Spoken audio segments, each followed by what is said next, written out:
This is the Can't Lose Show, and this is season 3, episode 1. Welcome back, guys. Man, it's been a long off season, especially for us 49er fans. We've dealt with drama. We've dealt with many, many things. The draft drama, our draft pick, our draft number 1 draft pick getting shot the other day in San Francisco. Glad he's okay. But man, this was an eventful offseason to say the least. Let's just dive right into it. Let's just talk Niners for a bit. We did a lot in the offseason. We had to re-sign Brandon Ayuk, and in his words, might have made it a little more complicated than it needed to be. But we got it done. Trent Williams, he asked for an extension or pay raise. Took up until 3 days ago, I feel like. But he's on the team. He's ready. He's back. CMC had a crazy wedding that was all over TikTok, and he's back healthy. George Kittle, Nick Bosa's twin, Brock Purdy. You guys seen him? He's jacked right now. Man, this team's looking up and up, and we're ready to come back. We're ready to finally get over that little hump and win the Super Bowl in New Orleans this year. Whew. Niners. Love y'all. Let's do it. Let's go get it. Let's go get it. Other football news. Game start today. We got KC Baltimore, okay? You guys know we like to do the pick'em. So, I'm just going to go down our list of games. Week 1. That's all we're going to do right now. And then we'll get into our dogs, matchups, stuff like that after we go through the games. Baltimore, KC, ring ceremony. I think Kansas City handles business this year. Unlike last year when they hosted Detroit for a ring opening ceremony night, I think they give the Ravens kind of an ass whooping. I know that's going to be crazy to say because the Ravens got Derrick Henry and Lamar Jackson now in the backfield, but I like this KC team a little too much for this Baltimore team early on in the season. Could be wrong, but then Friday, we have Green Bay and Philly in Brazil.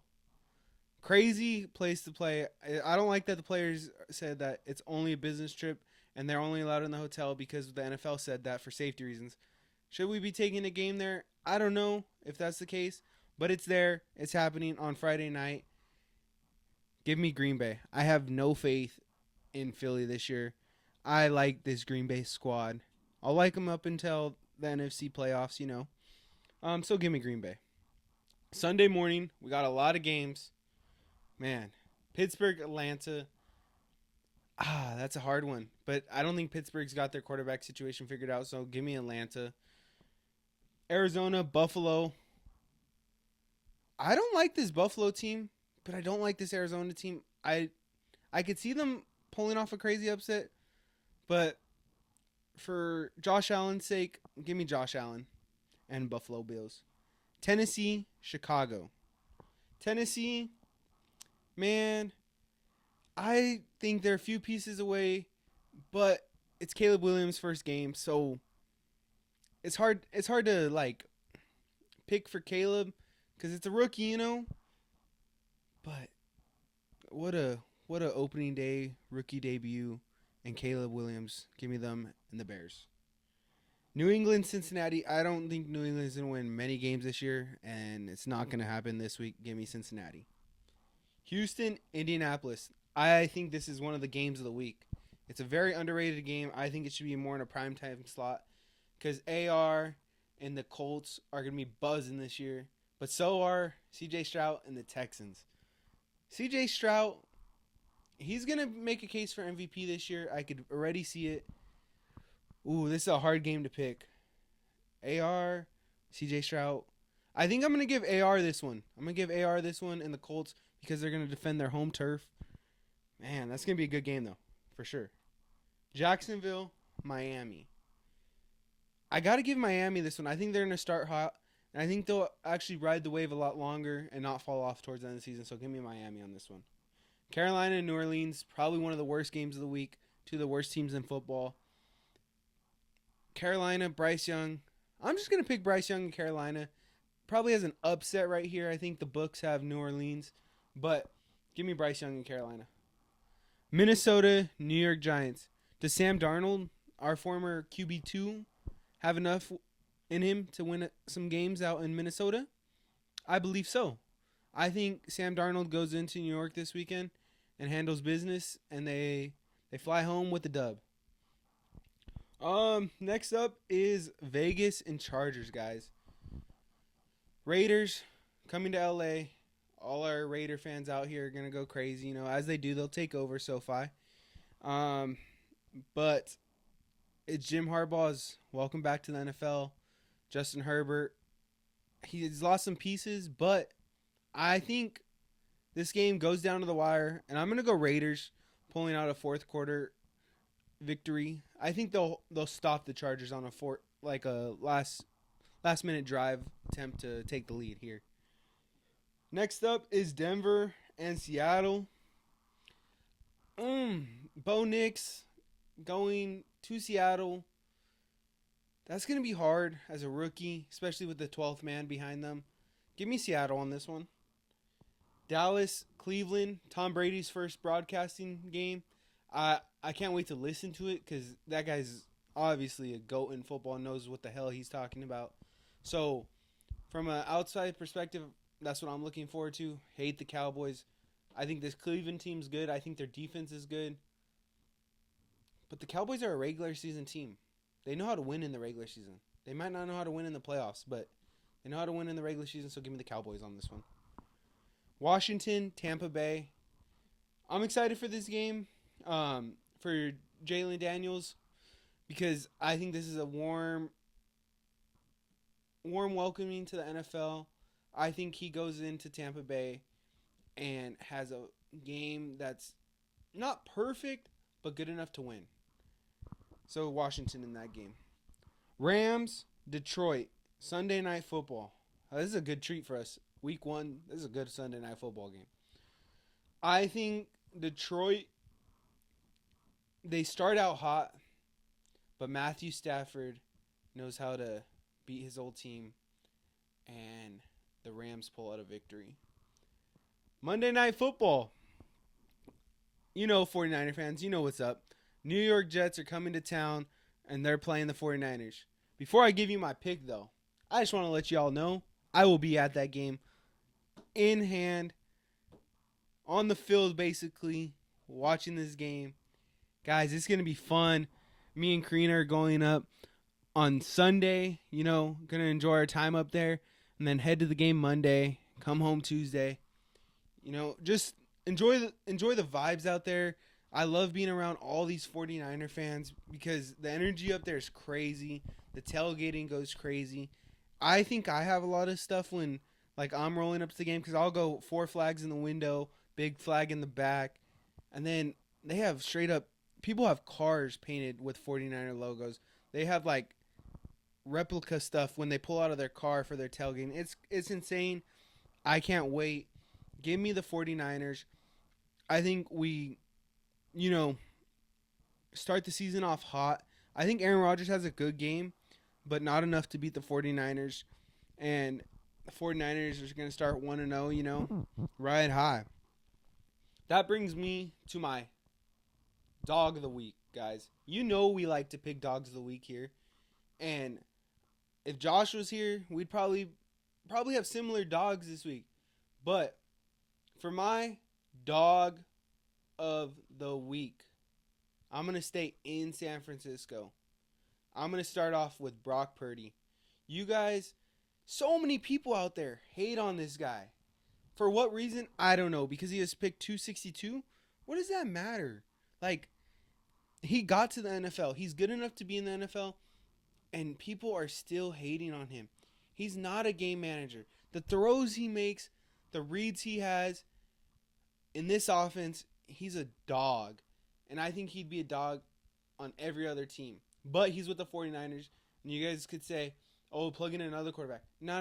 Let's not go there because Brock Purdy's elevated this offense. Our passing game downfield is top tier. His percentages, his ratings are top tier in the NFL. Go check him out if you don't believe me. But Brock Purdy's going to be my dog of the week. And, man, he's going to go off. All right? So, after listening to this, come back next week and we'll bring up our dog of the week and you'll see that I was right. So, we got so many games, so much football. I just want to say thank you guys for coming back for season 3. This episode's not over. It's not close to being over, but thank you guys. Thank you. Without y'all tuning in, I'd probably still be up here talking football. But it makes it better because when I'm out with family, friends, and they're like, when are you guys doing the podcast again? When are you doing the podcast again? I'm like, near football season, not much to talk about during the off season, even though there was a lot of drama this year. I like to do it during the season every week to, just talk ball. Because after the games, you're filled with emotions. Win or lose, you're just filled with emotions. My Raiders fans, you guys know about the losing emotions. Like, I feel for you guys. Your guys' teams, But not trying to hate. But you guys could always come across the bay. I know we're a little further now that you guys are in Vegas, but you guys know where the real team's at. Guys, it feels a little different being up here without a co-host right next to me because you can't bounce ideas off each other. But we'll keep going, But let's dive into a little more football. We got a couple things to talk about. My favorite NFC side of the ball, AFC side of the ball, who I think is going to make it the furthest in the season. Because it's before week 1.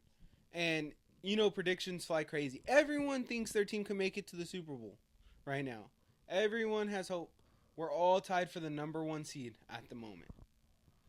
In the AFC, I think it's going to be heavily represented by Kansas City, of course, the Ravens, and Cincinnati.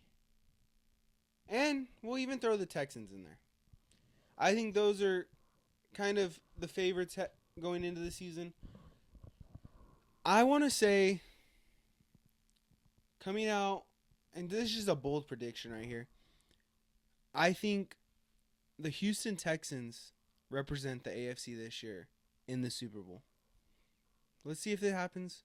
In the NFC, I think it's a run for the money between Green Bay, San Francisco, the Rams, and Detroit. I think the 49ers and Rams have a shootout for the division. And I think Green Bay wins the division over there. But I think semis will go 49ers beating the Lions and Green Bay beating the Rams. A rematch of NFC championships from previous years. 49ers, Green Bay, NFC championship. I think the 49ers beat Green Bay. It's just the 49ers year. We've been knocking at the door, and we're here to pound down the door and get the Super Bowl. That goes to 49ers, Houston, Super Bowl. DeMeco Ryans facing his old squad in the 49ers. Does he have enough to make a game plan to stop Brock Purdy in his high-powered offense? I don't think so because, like I said, it's the 49ers year, and I'm going to stay strong to that. And it's not even a biased thing. They're the best team in football on paper. They're going to be the best football team on the field. And the 49ers are going to be Super Bowl champions. Mark my words. We could come back to this clip. Let's transition a little bit. Let's just talk some awards now. Awards, we got MVP, Offense Player of the Year, Defense Player of the Year, Coach of the Year. We got all of them. Let's just start off with the best one, MVP. This has to be one of the hardest ones to pick because it's always a quarterback award. Tyreek Hill put up some crazy offensive stats as a receiver last year. CMC put up some crazy offensive stats as a running back. And neither of them were even close. I think, obviously, we're going to stay with that trend. It's going to be a quarterback. Now, which quarterback? That's up in the air. I want to go CJ Stroud and Brock Purdy are going to be fighting for MVP case. Because both of them have a great squad around them, and both of them are going to do great things this year, obviously, if they're going to be up for MVP.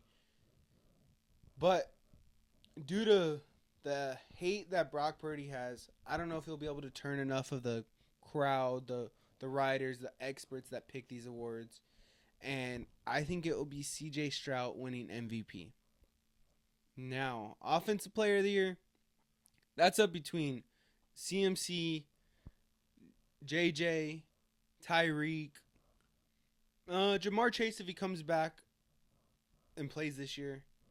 And then with those four, we could even throw in probably we'll give Derrick Henry some nod too in that one, because I think that Baltimore offense is gonna be so nice with him now in that squad. But I think Offensive Player of the Year, it's very hard to go back to back. So for that reason, CMC is gonna put up some good numbers, but I think Justin Jefferson and Tyreek Hill are gonna give each other a run for their money. And I think this year it'll go to Tyreek Hill, because I see that Miami offense being very explosive all year long and into the playoffs, as long as they don't play in negative degree weather.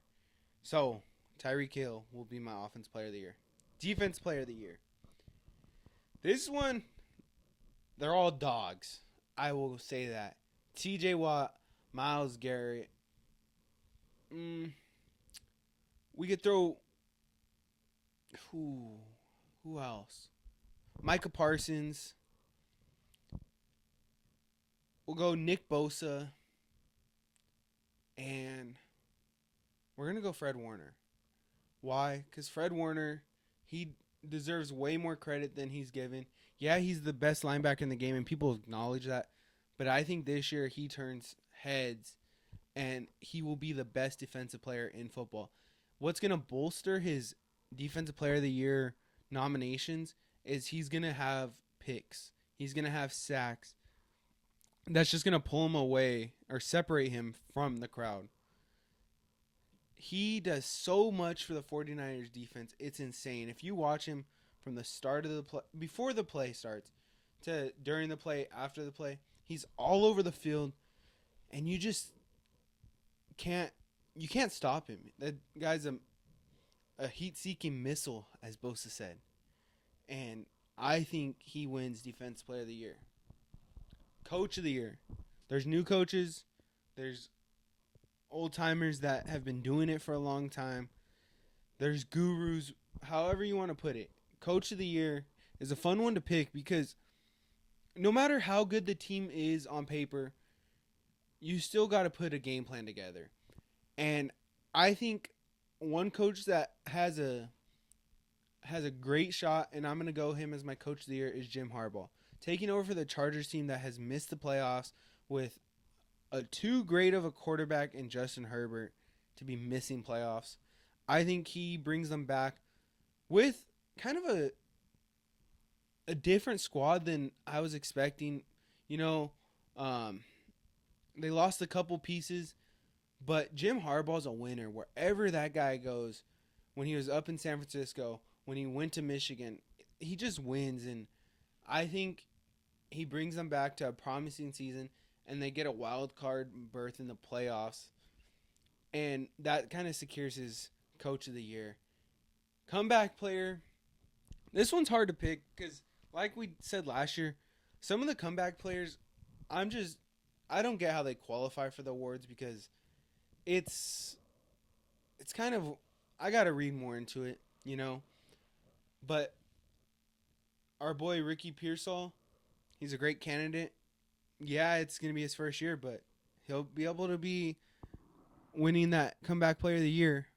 But I'm going to keep it fair and try not to be biased here, so I'm not going to pick him for comeback player of the year.